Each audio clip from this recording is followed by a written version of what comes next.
está impulsando, se está estableciendo como el Foro Nacional de Jueces y Magistrados, donde se demuestra la preocupación y el interés por participar en esta reforma. ¿Cuáles son entonces los objetivos de este proyecto del Código Modelo?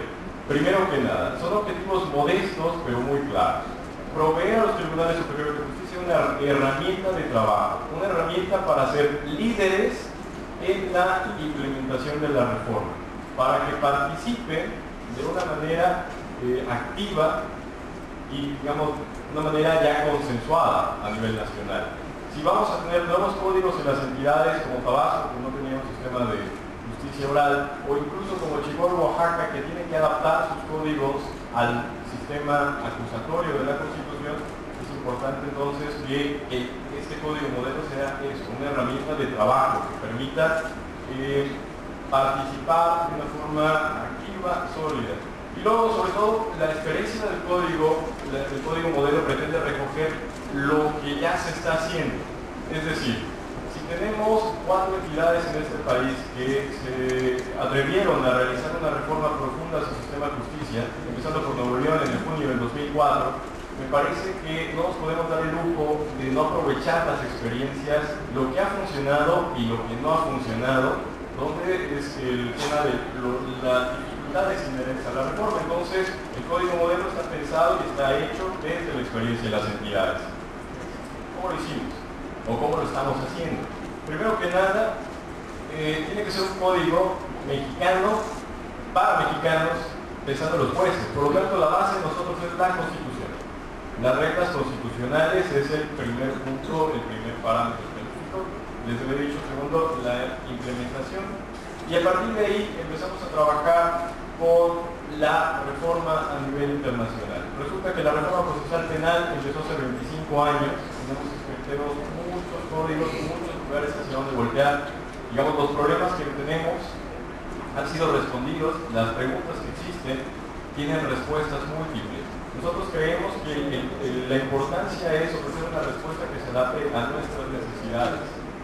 Se trata de conocer lo que hay en América Latina, en Europa, y de ahí proponer lo que creemos o lo que está funcionando en nuestro país. Así pues, pasamos también en derecho comparado. Habría que considerar que todo empieza con la reforma del 39 en Córdoba, pero nos basamos básicamente en el Código Iberoamericano de Derecho Procesal Penal del Instituto Iberoamericano, y evidentemente incorporamos finalmente doctrina mexicana, el libro blanco para la justicia, en lo que se puede aplicar. Don Sergio García Ramírez tiene un libro donde analiza y desmenuza la reforma. Existe un conjunto de estudios y de opiniones que se han venido desarrollando. Foros como este son muy importantes. Nosotros hemos atendido las memorias de este tipo de eventos para ver hacia dónde están las preocupaciones y los intereses, y a partir de ahí empezamos a elaborar el código. Se ubica entonces figuras, principios, instituciones jurídicas. El doctor Plasencia ya señaló la primera, el estándar probatorio. Para decirlo de otra manera, si antes el Ministerio Público para ejercer la acción penal tenía que comprobar cuerpo del delito y probar la responsabilidad, ¿qué implica la nueva redacción del párrafo segundo del 16 y el primero del 19, cuando habla de datos? ¿Hasta dónde va a llegar? Ese es el tipo de definiciones que estamos tratando de hacer. Identificamos entonces elementos positivos de los códigos locales, los problemas de interpretación, y a partir de ahí elaboramos un conjunto de propuestas. Estas propuestas han sido probadas, preguntadas y llevadas a los códigos y a los estados donde están funcionando. Hemos visitado Nuevo León, Oaxaca, el Estado de México, Chihuahua, por supuesto. Y a partir de ahí empezamos a trabajar con un grupo de magistrados y jueces de la CONADREF. Magistrados y jueces que me daría los nombres, por ejemplo, Alejandra Ramos Durán, que es juez de garantía en Chihuahua, Armando Ábalos, que es juez en Zacatecas, el magistrado Baruch Delgado, que es magistrado consejero de la Judicatura del Estado de México, el magistrado Arenas, que es magistrado de Nuevo León, el magistrado Crescencio Martínez Quemiñano de Oaxaca. Son gente que ha trabajado en los procesos de reforma local. Y bueno, pensamos entregar el borrador, el primer borrador, en la reunión preparatoria de la CONADREF de este 17 y 18 de septiembre del 2008 en Guaymas. Por lo tanto ya estamos en la etapa final, y es aquí donde entra la invitación. La invitación es, este documento que va a ser impreso y circulado necesita forzosamente ser conocido, discutido y analizado. ¿Por qué? Porque si pretende ser la propuesta de los jueces de este país, los jueces lo tienen que leer, opinar sobre él y discutir. Ese es el planteamiento. Entonces, ¿a dónde queremos llegar? Queremos un código modelo que refleje el punto de vista de los jueces, que esté estrictamente basado en la Constitución, que junto con el articulado tenga una exposición de motivos muy amplia, muy detallada, que explique los problemas, que explique las opciones que existían y que justifique las opciones adoptadas. Y además llegaremos a un conjunto de documentos anexos que hemos visto que tienen que desarrollarse, por ejemplo, lineamientos para las leyes orgánicas, líneas estratégicas, por ejemplo, frente a la pregunta, ¿cómo vamos a implementar la reforma? ¿Cómo se puede implementar la reforma en Tabasco? ¿Por tipo de delito, como Nuevo León? Es decir, empezamos con los delitos dolosos, que no tengan daño a una persona, o como en el estado de Chihuahua y Oaxaca, donde empiezan con un territorio específico, que ustedes recuerdan, en Chihuahua empezaron el 1 de enero del 2007 en el distrito de Morelos, es decir, solo en la ciudad de Morelos, pero la diferencia es todos los delitos, es decir, desde lesiones hasta homicidio.